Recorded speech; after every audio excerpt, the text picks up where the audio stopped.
सुप्रभात प्रिय विद्यार्थियों। आज हम अपनी कक्षा में वितान पाठ्य पुस्तक के पाठ 1 सिल्वर वेडिंग, जिसके लेखक मनोहर श्याम जोशी जी हैं, का जीवन परिचय पढ़ेंगे।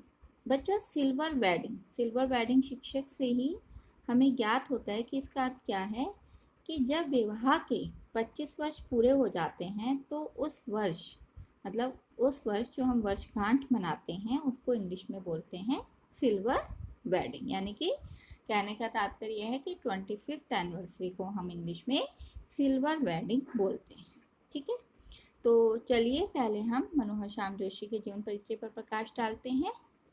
मनोहर श्याम जोशी का जन्म 9 अगस्त 1935 को कुमायूं में हुआ और इन्होंने लखनऊ विश्वविद्यालय से विज्ञान स्नातक की शिक्षा प्राप्त की। ये आधुनिक हिंदी साहित्य के श्रेष्ठ गद्यकार, उपन्यासकार, व्यंग्यकार, पत्रकार, धारावाहिक लेखक, पटकथा लेखक और स्तंभ लेखक थे। वे बहुत लंबे समय तक साप्ताहिक हिंदुस्तान जैसे विख्यात साप्ताहिक पत्रिका के संपादक रहे हैं। बेटा, साप्ताहिक पत्रिका क्या होती है? मैगजीन, ठीक है, वीकली मैगजीन, उसके संपादक रहे हैं।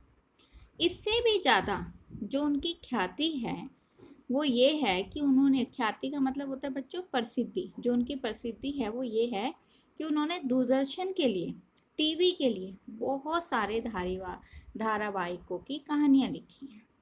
आपको याद होगा कि एक धारावाहिक आता था बुनियाद, बहुत पुराना सीरियल है, ठीक है, तो हमराही, जमीन आसमान, उसके अलावा मुंगेरी लाल के हसीन सपने, ये सब जो धारावाहिक हैं ये उस समय बहुत प्रसिद्ध हुआ करते थे। घर घर में इनकी गूंज थी, लोग बहुत उत्सुकता से इन्हें देखते थे, समय निकालते थे।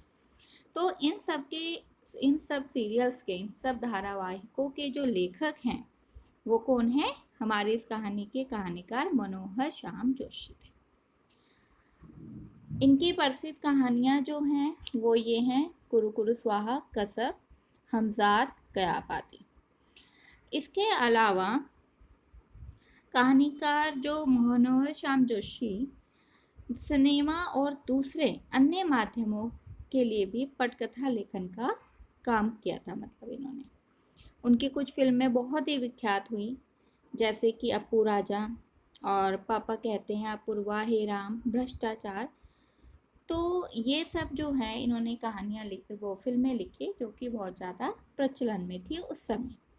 ठीक है, इसके अलावा बच्चों इनके व्यंग संग्रह भी हैं, जैसे कि मंदिर घाट की पौड़ियाँ, इस देश का यारो क्या कहना, एक दुर्लभ व्यक्तित्व। इनका एक लेख संग्रह है बातों बातों में।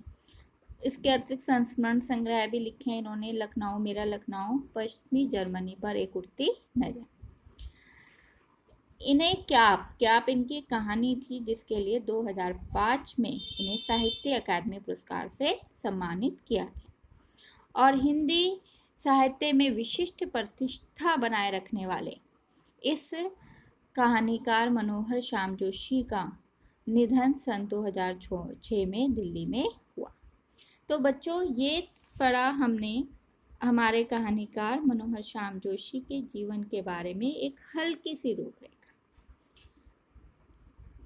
अब अपने अगली कक्षा में हम इनकी कहानी सिल्वर वेडिंग को पढ़ेंगे। धन्यवाद।